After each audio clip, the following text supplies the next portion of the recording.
আসসালামু আলাইকুম। আজকে একটি ঘটনা বলবো। এই ঘটনাটা আমি আমার এক বড় ভাইয়ের কাছ থেকে শুনছি।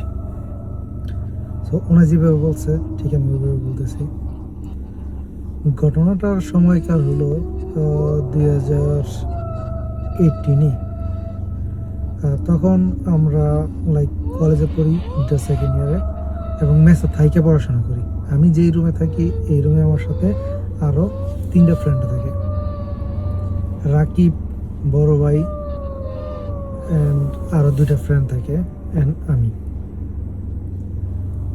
সো একদিন রাতে আমরা সবাই মজা করতেছিলাম, আড্ডা দিতেছিলাম আর কি।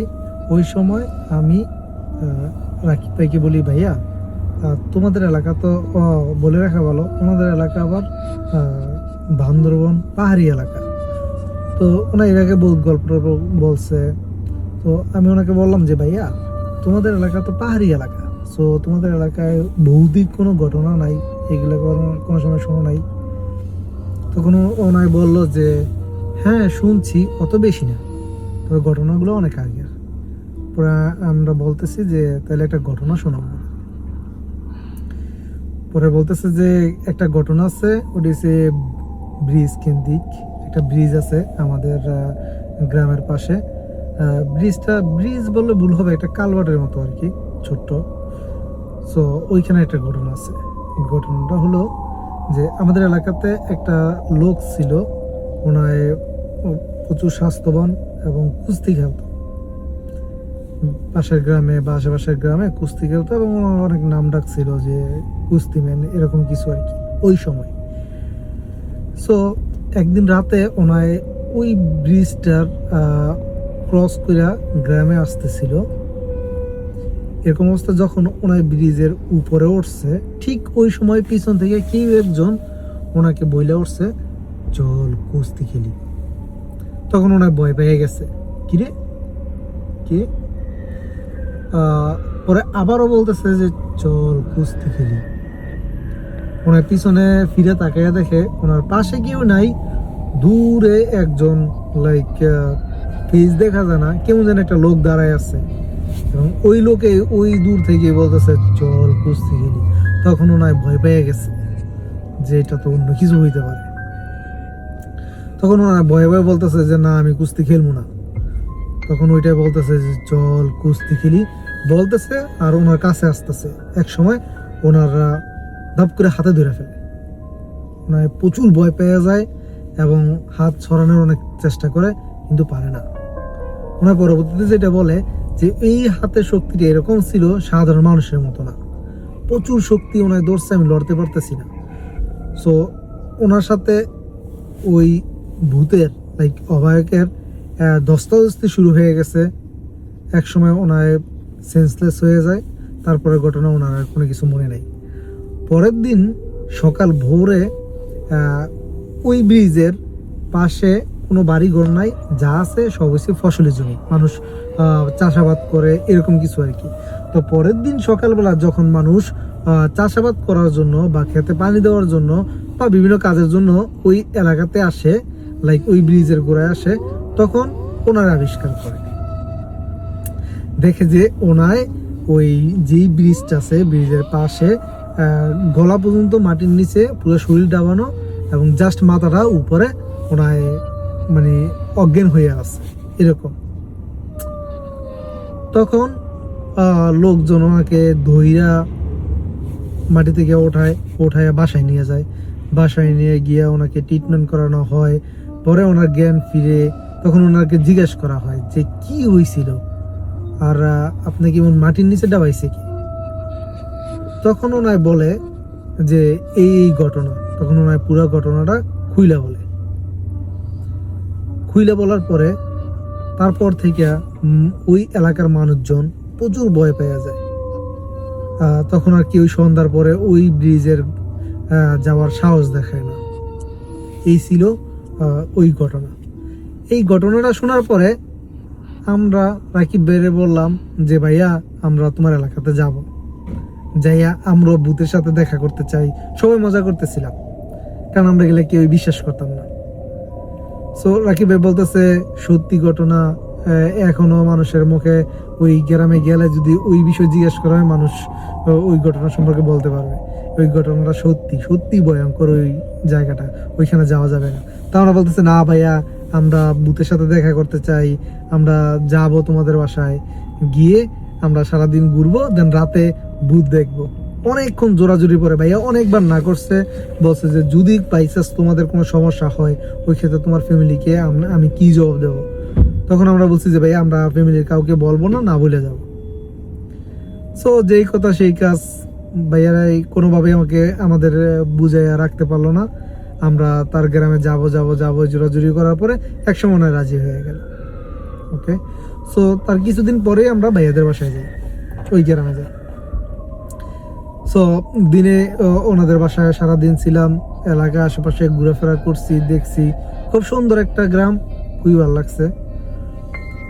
সো দেন রাত তখন আনুমানিক 9টা। ওই সময় আমরা 4 বন্ধু গেছিলাম, রাকিব ভাই, আমি, সাথে আমার আর 2টা ফ্রেন্ড। সো রাত যখন 9টা বাজে, ঠিক ওই সময় আমরা ওই ব্রিজের উদ্দেশ্যে রওনা দিই। বলে রাখা ভালো, বাসা থেকে ওই ব্রিজের দূরত্ব 40 মিনিট হাইটে গেলে। ওই ব্রিজের আশেপাশে কোনো বসতি নাই, কোনো কিছু নাই, জাস্ট সব ফসলি জমি, মাঝখানটা ওই ব্রিজটা। সো আমরা হাঁটতে হাঁটতে 9টা 9:30টার সময় ওই ব্রিজে গিয়ে পৌঁছাই। আমরা সবাই ব্রিজের উপরে বসে আড্ডা দিতেছি, সবাই মানে খুবই এক্সাইটেড, আমরা ভূত দেখবো এই সেই। কারণ আমরা ভূত বিশ্বাস করতাম না, এসব কিছু আছে এগুলা বিশ্বাস করতাম না, যার কারণে আমরা সবাই মজা করতেছি, কখন আসবে কখন দেখবো, এরকম কিছু। সো হঠাৎ করে দেখি আমি দূর থেকে একটা লাইটের মতো কিছু আলো আমাদের দিকে আসতেছে। অনেকক্ষণ ফলো করার পরে দেখি যে ওই আলোটা আমাদের দিকেই আসতেছে। আস্তে আস্তে এক সময় দেখি যে ওইটা একটা ওই গ্রাম এলাকায় ওই সময় হারিকেন ইউজ করতো, আপনারা চিনেন কিনা আমি জানি না। সো হারিকেনের আলোটা আমাদের কাছাকাছি যখন আসছে, তখন দেখলাম একটা মুরব্বি, অনেক মোটামুটি লম্বা চূড়া, সো সাদা পাঞ্জাবি পরনে এবং লম্বা লম্বা দাঁড়িয়ে আছে, এরকম টাইপের আর কি। একটা লোক আমাদের সামনে আসলো, আইসা বলতেছে যে বাবারা তোমরা এইখানে কি করো, তোমাদের তো এর আগে কখনো দেখি নাই। পরে আমরা বললাম যে দাদু আমরা এই গ্রামের না, আমরা এই জায়গায় বেড়াইতে আসছি। পরে ওনাই আমাদের বলল যে এইখানে কি, রাত্র করে এখানে থাইকো না, জায়গাটা বেশি ভালো না, তোমরা বাসায় চলে যাও। পরে আমরা দাদুকে বললাম যে জি আচ্ছা দাদু, আমরা কিছুক্ষণ পরে চলে যাব। বললা দাদু চলে গেল। আমরা ওই জায়গায় বসে রয়েছি, আমরা খুবই বোরিং ফিল করতেছিলাম যে কখন আমাদের সাথে কোনো কিছু ঘটতেছে না, কিছু না, মানে সবাই বোরিং ফিল করতেছে, আমরা কিছুই দেখতেছি না, আমাদের সাথে ওরকম কিছু হইতেছে না। এর কিছুক্ষণ পরে হঠাৎ কইরা আমার একটা ফ্রেন্ডের ঘড়ি হাত থেকে খুলে পড়ে যায়। ওর নাম ছিল হৃদয়। ওই হৃদয়ের ঘড়ি পইরা ব্রিজের নিচে পড়ে যায়, এবং ওই ব্রিজের নিচে ওই সময় কোনো পানি ছিল না, শুধু কাদা ছিল। তো উপর থেকে আমরা সবাই আমরা বাসা থেকে লাইট নিয়ে আসছিলাম আর কি। সো আমরা উপর থেকে লাইট মারছি নিচে, তো ঘড়িটা স্পষ্ট দেখা যাইতেছে যে কাদার মধ্যে ঘড়িটা পড়ে গেছে। তখন হৃদয়কে বলা হইলো যে যা ঘড়ি নিয়ে আস। সো ও কি করছে, ও আস্তে আস্তে ওই পুকুরে নামছে, পুকুর বলতে কালভার্টের নিচে গেছে আর কি ঘড়িটা আনার জন্য। সো আমরা উপর থেকে লাইট মারছি, আমরা মজা কইরা, ও যখন নিচে গেছে আমরা মজা কইরা লাইট অফ করে দিছি। তখন ও আমাদের বলতেছে কিরে আমার সাথে মজা নিস তোরা, আমি ভয় পাই না, এইসবে আমি ভয় পাই না, লাইট বন্ধ করছস তো কি হয়েছে, যদি ওর সাথেও লাইট ছিল। তো আমরা লাইট অফ কইরা আমরা তারপর আর ওইটা ভুলে গেছি, ওই সাবজেক্টটাই ভুলে গেছি, ওইদিকে ফোকাস না দিয়ে আমরা বাকি 3 জনে আড্ডা দিতেছিলাম, মানে গল্প করতেছিলাম। তো হঠাৎ লাইক কয়েক মিনিট পর দেখলাম কিরে ও তো এখন আসতেছে না। পরে ডাক দিলাম, হৃদয় কিরে ওঠোস না কেন? ওর কোনো সারা শব্দ নেই। কিরে, পরে বললাম আমরা তোর সাথে মজা নিচ্ছি, এখন তুই আমাদের সাথে মজা নিস, বেটা ওঠ। কোনো কথাবার্তা বলে না। আবার ডাকলাম, হৃদয় উঠাস না, কে ফাইজলামি করিস না, বাসায় চলে যাও। ও তো ওঠে না। কিরে, পরে আমরা তিনজনে লাইট নিয়ে নিচে গেলাম, গিয়ে দেখি ওইখানে হৃদয় নাই। আমরা তো তখন ভয় পেয়ে গেছি, কিরে হৃদয় কই, হৃদয় কই। আমরা তো তখন পুরাই সবাই নার্ভাস হয়ে গেছে। পরে দেখি পাশে হৃদয়ের ফোনটা পড়ে আছে। বলে রাখা ভালো, ওই সময় কোনো মানে স্মার্টফোন ছিল না, বাটন ফোন ছিল। সো ওর ফোনটা ওই জায়গায় পড়ে আছে, ওই নাই। আমরা পুরো নার্ভাস হয়ে গেছি, মানে তখন আমাদের ভিতরে ভয় কাজ করতেছে যে কি হইলো, ওই কই গেল। আমরা ওকে ডাকতেছি, ওরে পাইতেছি না। হঠাৎ কইরা একটা বিকট শব্দ হইলো ব্রিজের উপর থেকে। উপরে তাকাইতেই আমরা যা দেখলাম, দেখা মানে পুরাই তো অবস্থা খারাপ। যে দেখি ব্রিজের উপরে একটা অবায়ক, লাইক লাইক একটা ভূত টাইপের কিছু, অনেক লম্বা, সে হাওয়ায় বাজতেছে, ওনার নিচে পায়ের নিচে একজন মানুষের মতো। আমরা তো দেখা পুরা ভয়, কি করব এখন। ওই সময় আমি ফিল করতেছি যে আমি কিছু বলতে পারতেছি না, মুভ হইতে পারতেছি না। যে জায়গায় আছি ওই জায়গায় শরীরটা ভার হয়ে আসতেছে। তখন আমরা সবাই যে যতটুকু লাইক একটা কথা মিসিং হয়ে গেছে, যে আমরা আসার আগে ওই রাকিব ভাই যখন এই গল্পগুলো বলছে, তখন আমরা যেহেতু ভৌতিক যদি কিছু একটা হয়, তখন আমরা ওই কিছু সূরা লাইক কিছু সূরা বা কোরআনের আয়াত যেগুলো এই সময় পড়তে হয়, ওই সমস্ত কিছু আমরা শিখে আসার ট্রাই করছি যতটুকু সম্ভব। কয়েকটা শিখে আসছি, আয়াতুল কুরসি, কারণ এগুলা পড়লে তখন ভূত টুত এরকম জাতীয় কিছু থাকলে ওগুলা থাকে না। সো আমরা এটা আয়াতুল কুরসি পড়ার জন্য অনেক ট্রাই করতেছি, কিন্তু পড়তে পারতেছি না। আর আমাদের শরীর ভার হয়ে গেছে, চিল্লাইতেছি কিন্তু সাউন্ড বাড়িতেছে না, বা কোনো কিছু করতে পারতেছি না, মুভ হইতে পারতেছি না। সো যতটুকু সম্ভব পড়ার চেষ্টা করতেছি, যতটুকুই পড়তে পারতেছিলাম। ওই সময় দেখি ওইটা আস্তে আস্তে আস্তে আস্তে আমাদের কাছ থেকে সামান্য একটু দূরে সরে গেছে। সো এরকম করে আমরা জোরে জোরে জোরে জোরে লাইক সূরা পড়তেছি, আর আমাদের শরীর আস্তে আস্তে আস্তে আস্তে কিছুটা নর্মাল হইতেছিল। ওই সময় দূর থেকে দেখি সেই আলোটা আবার আমাদের দিকে আসতেছে। যখন ওই আলোটা আমাদের কাছাকাছি আসছে, তখন দেখলাম যে সেই দাদু যাওয়ার সময় আমাদের বলছিল যে এন থাইকো না, জায়গাটা বেশি ভালো।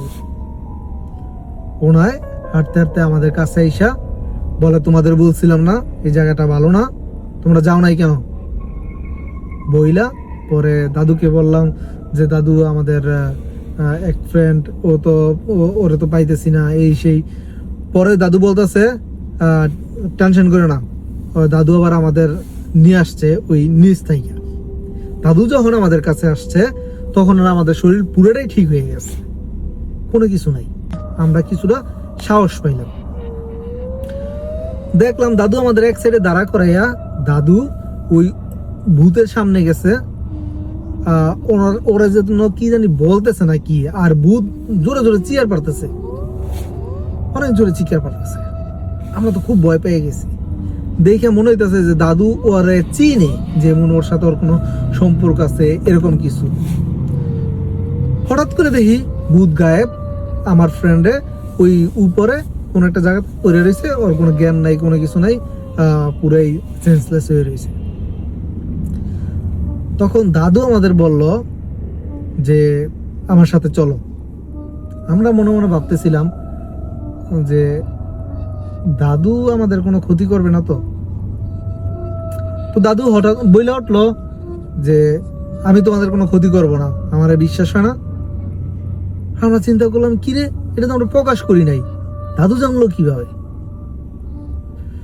চিন্তা করলাম এখন তো এই মুহূর্তে আমাদের কিছু করার নাই, দাদুর সাথে যাওয়াটা উত্তম। তখন ওই দাদু আমাদের পাশে একটা মসজিদে নিয়ে গেল। দেখলাম খুব সুন্দর একটা মসজিদ, ওই মসজিদে আমাদেরকে নিয়ে গেল। আমাদের ওই মসজিদে নিয়ে যাওয়ার পরে আমার ফ্রেন্ডের ট্রিটমেন্ট শুরু করলো। আমাদের সবাইকে বলল যে তোমরা উজু করে 2 রাকাত নামাজ পড়ে ফ্রেশ হয়ে আসো, তোমাদের কোনো ভয় নাই, এটা নিরাপদ। আমরা উজু টুজু করে নামাজ টামাজ পড়লাম। পরে দেখলাম দাদু ওরে কি যেন খাওয়াইতেছে পইরা টইরা। পরবর্তীতে আমরা লাইক ফজর পর্যন্ত ওইখানেই ওয়েট করলাম। ওর সেন্সেস থেকে ওর জ্ঞান ফিরল, ও কিছুটা স্বাভাবিক হইল। পরবর্তীতে সকাল লাইক আনুমানিক তখন ফজর যখন আজান দেয়, ওই সময় দাদু আমাদের বলল যে এবার কোনো ভয় নাই, তোমরা চলে যাও এবং তোমরা ঢাকা চলে যাও, বা যেখান থেকে আসছো ওইখানে চলে যাও, এই গ্রামে থাইকো না। আমরা বললাম ঠিক আছে দাদু, আমরা চলে যাব। আমরা ওই রাকিবের বাসায় চলে আসলাম। রাকিবের বাসায় আসার পরে রাকিবের বাপ মা সবাই আমাদের বলতেছে তোরা সারা রাত কোথায় ছিলি, তোরা কই গেলি, কিছু বইলা টিলা গেলি না কি, এই সেই অনেক কথাই বলতেছে। তখন আমরা ওই রাকিবের আম্মারে সব খুইলা বললাম যে এই ঘটনা এমন এমন করছে আমাদের সাথে, আমরা আর থাকবো না, আমরা আজকেই চলে যাব। তো আমরা ওনাদের কাছ থেকে বিদায় টিদায় নিয়ে যখন ঢাকার উদ্দেশ্যে রওনা দিলাম, ওই সময় আমার হঠাৎ করে মনে হলো যে দাদু আমাদের এত উপকার করলো। ও একটা কথা তো ভুলে গেছি বলতে, দাদুর নাম জিজ্ঞেস করা হয়েছিল, দাদু আপনার নাম কি? দাদু বলছিল আমার নাম কাশেম। তো রাকিব ভাইয়ের আব্বা আম্মাকে যখন আমরা বলতেছিলাম যে একজন মুরব্বী আমাদের সাহায্য করছে, ওনার নাম কাশেম, চিনেন নাকি? তখন উনাই বললো যে না, কাশেম নামে কাউকে তো চিনি না। পরে আমরা বললাম কি বলেন, চিনেন না? বলছে যে না, কাশেম নামে কাউকে চিনি না। ওকে, সো আমরা ওনাদের কাছ থেকে বিদায় টিদায় নিয়ে যখন ঢাকা চলে আসবো, আসার আগে আমরা বললাম যে তাহলে দাদুর সাথে একটু দেখা করে যাই, ওনাই আমাদের এত উপকার করলো, সো যাওয়ার আগে একটু দেখা করে আসি। আমরা ঠিক যেই মসজিদ আমাদের রাত্রে নিয়ে গেছিল ওই মসজিদের কাছে গেলাম, গিয়ে দেখি ওইখানে কোনো মসজিদ নাই। আমরা তো হতভম্ব হয়ে গেলাম যে কালকে রাত্রে দেখলাম কত সুন্দর একটা মসজিদ, এখন এখানে কোনো মসজিদ নেই। আমরা দাঁড়ায় রইলাম, পাশে দেখে একটা ভ্যান যাইতেছে। তখন ওই ভ্যানওয়ালা জিজ্ঞেস করলাম যে ভাইয়া এইখানে তো একটা মসজিদ আছে, মসজিদটা কোথায়? ওনাই বললো যে এইখানে তো কোনো মসজিদ নাই, এইখানে জাস্ট একটা কবর আছে। পরে আমরা বললাম যে কি বলে, আমরা বুঝতে পারলাম না যে ওই কাশেম ওনাই কে। পরবর্তীতে আমরা ওইখান থেকে ঢাকা চলে আসলাম। ঢাকা চলে আসার পরে তারপর থেকে আমাদের আর কোনো সমস্যা হয় নাই, শুধু হৃদয়কে ডাক্তার দেখানো হয়েছে, ও আস্তে আস্তে সুস্থ হয়ে গেছে। এই ছিল আজকের ঘটনা। যদি আপনাদের এই ঘটনাটা একটু ভালো লাগে তাহলে প্লিজ আমার চ্যানেলটাকে সাবস্ক্রাইব করবেন। ধন্যবাদ, সবাই ভালো থাকবেন। আবার আসবো নতুন কোনো গল্প নিয়ে। আল্লাহ হাফেজ, আসসালামু আলাইকুম।